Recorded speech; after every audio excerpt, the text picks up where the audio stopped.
जी अस्सलाम वालेकुम दोस्तों, मैं हूं अमजद मलिक और आप देख रहे हैं हमारा यूट्यूब चैनल पंजाब दी शान। ਅੱਜ ਤੁਹਾਡੀ ਖਿਦਮਤ ਦੇ ਵਿੱਚ ਅਸੀਂ ਹਾਜ਼ਰ ਅਮਰ ਡੋਗਰ ਸਾਹਿਬ ਨਾਲ ਇੱਕ ਅਹਿਮ ਟੌਪਿਕ ਦੇ ਉੱਤੇ ਡਿਸਕਸ਼ਨ ਕਰਾਂਗੇ ਜੀ। 3.5 ਮਹੀਨੇ ਦਾ ਪੀਰੀਅਡ ਰਹਿ ਗਿਆ ਜੀ ਕੁਰਬਾਨੀ ਦਾ। ਤੇ ਅਮਰ ਡੋਗਰ ਸਾਹਿਬ अस्सलाम वालेकुम। ਕੀ ਹਾਲ ਹੈ? ਵਾਲੇਕੁਮ ਸਲਾਮ। ਕੀ ਹਾਲ ਹੈ? ठीक हो? अच्छा अमर डोगर साहब ਇਹ ਦੱਸੋ ਬਈ ਪੀਰੀਅਡ ਰਹਿ ਗਿਆ ਜੀ 3.5 ਮਹੀਨੇ, ਠੀਕ ਹੈ। ਕੁਰਬਾਨੀ ਦੇ ਜਾਨਵਰ ਲੈ ਕੇ ਹੁਣ ਖੱਸੀ ਕਰਾ ਕੇ ਤਿਆਰ ਹੋ ਸਕਦੇ ਨੇ? ਹੋ ਸਕਦੇ ਨੇ। ਮੈਂ ਤੇ ਆਪ ਬੱਕਰੇ ਜਿਹੜੇ ਨੇ 2 ਦਿਨ ਪਹਿਲੇ ਖੱਸੀ ਕਰਾ ਦੇਣੇ ਸਨ।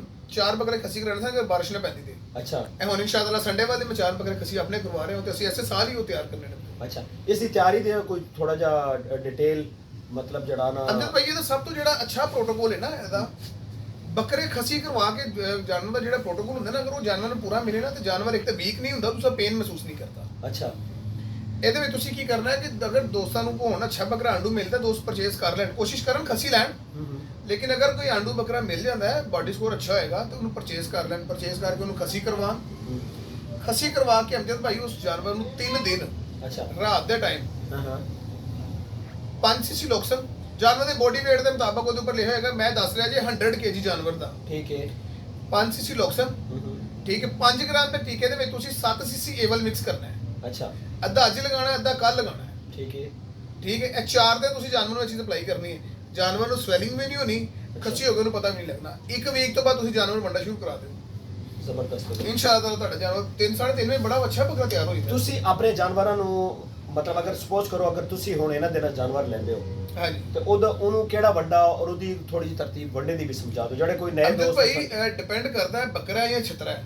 ਬੱਕਰਾ ਬੱਕਰਾ ਬੱਕਰਾ ਦੇ ਵਿੱਚ ਜਦੋਂ ਤੁਸੀਂ ਅਗਰ ਤੁਸੀਂ ਖੱਸੀ ਬੱਕਰਾ ਲੈ ਲਿਆ ਹੈ ਨਾ ਤੇ ਤੁਸੀਂ ਬੱਕਰੇ ਦੇ ਬਾਡੀ ਸਕੋਰ ਦੇ 1%, ਅਗਰ ਤੁਹਾਡਾ ਬੱਕਰਾ 100 kg ਦਾ ਹੈ ਨਾ, ਠੀਕ ਹੈ। ਤੁਸੀਂ ਉਹਨੂੰ 700 ਗ੍ਰਾਮ ਗੰਦੂ ਪਾਣੀ ਹੈ, ਅੱਛਾ 200 ਗ੍ਰਾਮ ਚਨੇ ਦਾ ਟੁਕੜਾ ਹਾਂ। ਜਿਹਨੂੰ 4 ਫੜਾ ਦਾਣਾ ਕਹੀਦਾ ਹੈ, ਤੇ 100 ਗ੍ਰਾਮ ਚਨੇ ਦਾ ਛਿਲਕਾ। ਅੱਛਾ ਇਹ ਤੁਹਾਡਾ ਇੱਕ ਬਹੁਤ ਸ਼ਾਨਦਾਰ ਵੰਡਾ ਬਣੇਗਾ। ਇਹਦੇ ਵਿੱਚ ਤੁਸੀਂ 50 ਗ੍ਰਾਮ ਮੇਥਰੇ ਐਡ ਕਰੋਗੇ। ਅੱਛਾ ਇਹ ਤੁਹਾਡੇ ਜਾਨਵਰ ਦਾ ਵੰਡਾ ਇਹੋ ਜਿਹਾ ਬਣ ਗਿਆ ਜਿਹੜੇ ਬਾਜ਼ਾਰਾਂ 'ਚ ਵੰਡੇ ਵਿਕਦੇ ਨੇ ਨਾ, ਫਲਾਣਾ ਵੰਡਾ ਇਹ ਸਾਰਿਆਂ ਦਾ ਪਿਓ ਹੈ।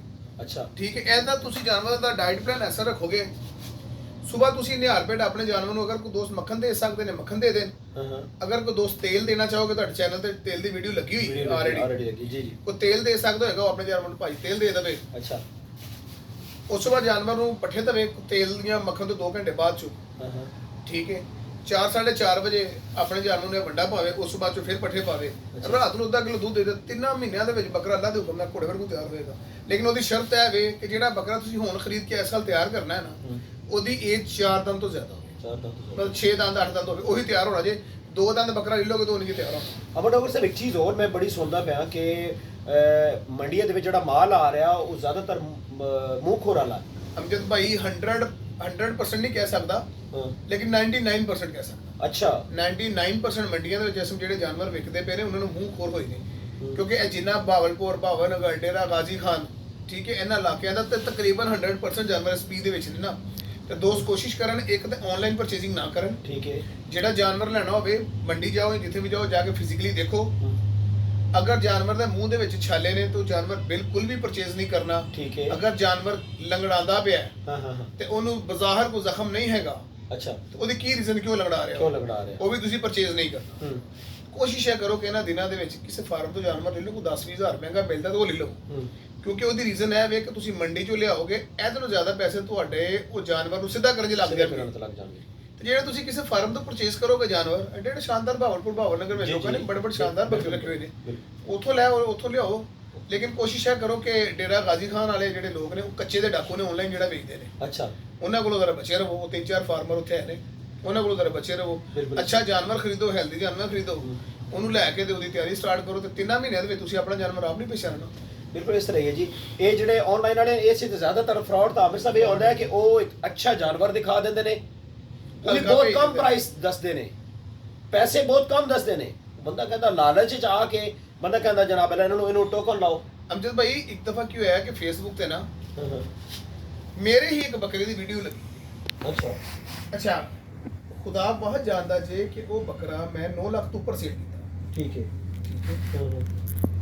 ਤੇ ਉਹ ਬੱਕਰੇ ਦਾ ਐਡ ਲੱਗਾ ਹੋਵੇ ਫੇਸਬੁੱਕ ਦੇ ਉੱਤੇ 26000 ਇੱਥੇ ਰੱਖਿਓ 50 ਸਾਲ ਅੱਛਾ ਉਦੋਂ ਬੱਕਰਾ ਮੈਂ ਸੇਲ ਨਹੀਂ ਸੀ ਕੀਤਾ, ਹਾਂ। ਉਦੋਂ ਅਜੇ ਬੱਕਰਾ ਮੇਰੇ ਕੋਲ ਮੌਜੂਦ ਸੀ। ਅੱਛਾ ਯਾਨੀ ਮੈਂ ਗੱਲ ਕਰਨਾ ਉਦੋਂ ਮੈਂ ਬੱਕਰਾ 2 ਦੰਦ ਸੀ ਤੇ ਮੈਂ ਬੱਕਰਾ ਸੇਲ ਕੀਤਾ ਉਦੋਂ ਮੂੰਹ ਪੂਰਾ ਹੋ ਗਿਆ ਸੀ। ਅੱਛਾ ਅੱਛਾ ਉਹ ਕੀ ਹੋਇਆ, ਮੈਂ ਉਹਨੂੰ ਕਾਲ ਕੀਤੀ, ਉਹਦੇ ਨਾਲ ਮੈਂ ਸੌਦਾ ਕਰਨਾ ਸ਼ੁਰੂ ਕੀਤਾ। ਉਸ ਬੱਕਰੇ ਦਾ ਮੇਰਾ ਹੀ ਬੱਕਰਾ ਹੈ, ਮੇਰੇ ਘਰ ਖੜਾ, ਮੈਂ ਸੌਦਾ ਕਰਨਾ, ਮੈਂ ਡੇਰਾ ਗਾਜ਼ੀ ਖਾਨ ਦਾ ਬੰਦਾ ਸੀ।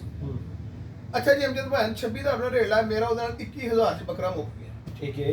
ਉਹ ਮੈਨੂੰ ਕਹੇ ਜੀ ਤੁਸੀਂ ਮੈਨੂੰ ਇਹਦਾ ਨਾ 15000 ਰੁਪਏ ਐਡਵਾਂਸ ਭੇਜੋ, ਮੈਂ ਤੁਹਾਡਾ ਬੱਕਰਾ ਲੋਡ ਕਰਵਾ ਦਿੰਦਾ। ਮੈਂ ਕਿਹਾ ਭਾਈ ਤੁਸੀਂ ਕੰਮ ਕਰ, ਤੂੰ ਮੈਨੂੰ ਬੱਕਰਾ ਪਹਿਲੇ ਵੀਡੀਓ ਕਾਲ ਤੇ ਵਿਖਾ। ਵੀਡੀਓ ਕਾਲ ਤੇ ਉਹ ਇਸ ਪਾਸੇ ਨਾ, ਮੈਂ ਕਿਹਾ ਮੈਨੂੰ ਆਪਣਾ ਸ਼ਨਾਖਤੀ ਕਾਰਡ ਭੇਜਵਾ। ਅਮਜਦ ਭਾਈ ਉਹਨਾਂ ਨੇ ਜਾਲੀ ਸ਼ਨਾਖਤੀ ਕਾਰਡ ਬਣਵਾਏ ਨੇ। ਅੱਛਾ ਤਸਵੀਰਾਂ ਉੱਤੇ ਉਹਨਾਂ ਦੀਆਂ ਨਾ ਕੋਈ ਸ਼ਨਾਖਤੀ ਕਾਰਡ ਵਿੱਚੋਂ ਚੇਂਜ ਨੇ। ਹਾਂ ਅੱਛਾ ਜੀ ਉਹ ਕਿਸਾ ਮੁਕਸਰ ਹੈ ਕਿ ਨਾ, ਉਹਨਾਂ ਮੈਨੂੰ ਕੀ ਕੀਤਾ, ਆਪਣਾ ਸ਼ਨਾਖਤੀ ਕਾਰਡ ਭੇਜਿਆ ਉਹਨਾਂ ਨੇ ਮੈਨੂੰ। ਹਾਂ ਉਹ ਮੈਂ ਨਾ ਉਹਨੂੰ ਕੀ ਕੀਤਾ ਅੰਜਦ ਭਾਈ ਕੇ ਨਾ, ਉਹਦਾ ਸ਼ਨਾਖਤੀ ਕਾਰਡ ਮੇਰੇ ਕੋਲ ਆ ਗਿਆ, ਮੈਂ ਉਹਨੂੰ ਵੀਡੀਓ ਕਾਲ ਤੇ ਲਿਆ, ਉਹਨੂੰ ਵੀਡੀਓ ਕਾਲ ਕੀਤੀ। ਮੈਂ ਜਦੋਂ ਫਿਰ ਉਹਨੂੰ ਬੱਕਰਾ ਆਪਣੇ ਘਰ ਖੜਾ ਵਹਾਇਆ, ਫਿਰ ਅਮਜਦ ਭਾਣ ਮੈਂ ਉਹਦੀ ਉਹ ਭੈਣ ਕਵਾਲੀ ਕੀਤੀ ਉਸ ਬੰਦੇ ਦੀ, ਉਹਨੇ ਫੋਨ ਬੰਦ ਕਰ ਦਿੱਤਾ ਉਸ। ਯਾਨੀ ਕਿ ਐਸੇ ਫਰਾਡੀ ऑनलाइन जानवर ना खरीदो, बिल्कुल फिजिकली जानवर देखो, कोशिश करो कि अपनी मुकामी ब्रीड लवो। आई मीन टू से कि अगर ਤੁਸੀਂ ਲਾਹੌਰ ਦੇ ਵਿੱਚ ਹੋ, ਕੋਸ਼ਿਸ਼ ਕਰੋ ਲਾਹੌਰ ਦੀ ਕਿਸੇ ਮੰਡੀ ਤੋਂ ਜਾਨਵਰ ਪਰਚੇਸ ਕਰ ਲਵੋ। ਕੋਸ਼ਿਸ਼ ਕਰੋ ਕਿ ਰਾਜਨਪੁਰੀ ਬੱਕਰੇ ਤੋਂ ਇਜਤਨਾਬ ਕਰੋ। ਰਾਜਨਪੁਰ ਵਾਲੇ ਲੋਗੋਂ ਤੋਂ ਵੀ ਕਮ ਅਜ਼ ਕਮ ਇਹਨਾਂ ਤੋਂ ਇਜਤਨਾਬ ਕਰੋ। ਇਹ ਜਿਹੜਾ ਰਾਜਨਪੁਰੀ ਮੈਂ ਤੁਹਾਨੂੰ ਦੱਸਣਾ ਅਮਰ ਸਾਹਿਬ, ਇਹ ਨਾ ਬੱਕਰੀ ਸਰਵਾਈਵ ਕਰਦੀ ਇਸ ਇਲਾਕੇ 'ਚ, ਤੇ ਬੱਕਰੇ ਵੀ ਜਿਹੜਾ ਨਾ ਜੀ ਆਨਲਾਈਨ ਕਮ ਅਜ਼ ਕਮ ਇਹਨਾਂ ਲਓ ਜੀ, ਬੱਚੇ ਰਹੋ ਇਹਨਾਂ ਤੋਂ ਬੱਚੇ ਰਹੋ ਬਿਹਤਰ ਹੀ ਵੀ। ਮੱਖੀ ਜੀਨੇ ਦਾ ਸ਼ੌਕ ਕਰੋ, ਅੰਮ੍ਰਿਤਸਰ ਹੀ ਰੱਖ ਲਵੋ, ਲੇਕਿਨ ਇਹਨਾਂ ਰਾਜਨਪੁਰੀ ਤੋਂ ਬਚੋ। ਤੇ ਇਸ ਤੋਂ ਇਲਾਵਾ ਕੁਝ ਕਹਿਣਾ ਚਾਹੁੰਦੇ ਸਰ ਜੀ? ਅਮਜਦ ਭਾਈ ਨਾ ਇਸ ਤੋਂ ਇਲਾਵਾ ਦੋਸਤਾਂ ਦਾ ਇਹੀ ਮਤਲਬ ਸਵਾਲ ਹੁੰਦਾ ਹੈ ਕਿ ਹੁਣ ਬੱਕਰਾ ਲੈ ਕੇ ਖਸੀ ਹੋ ਸਕਦਾ, ਬਿਲਕੁਲ ਹੋ ਸਕਦਾ, ਠੀਕ ਤਿਆਰ ਵੀ ਹੋ ਜਾਏਗਾ। ਠੀਕ ਹੋ ਗਿਆ, ਜ਼ਬਰਦਸਤ ਹੋ ਗਿਆ ਜੀ। ਮਿਲਦੇ ਜੀ ਨੈਕਸਟ ਟੌਪਿਕ ਦੇ ਨਾਲ। ਵੀਡੀਓ ਮੁਕੰਮਲ ਵੇਖਿਆ ਕਰੋ ਜਨਾਬ, ਵੀਡੀਓ ਨੂੰ ਸ਼ੇਅਰ ਕਰਿਆ ਕਰੋ। ਤੁਹਾਡੀਆਂ ਮੁਹੱਬਤਾਂ ਦਾ ਢੇਰ ਸ਼ੁਕਰੀਆ। ਅੱਲਾਹ ਹਾਫਿਜ਼।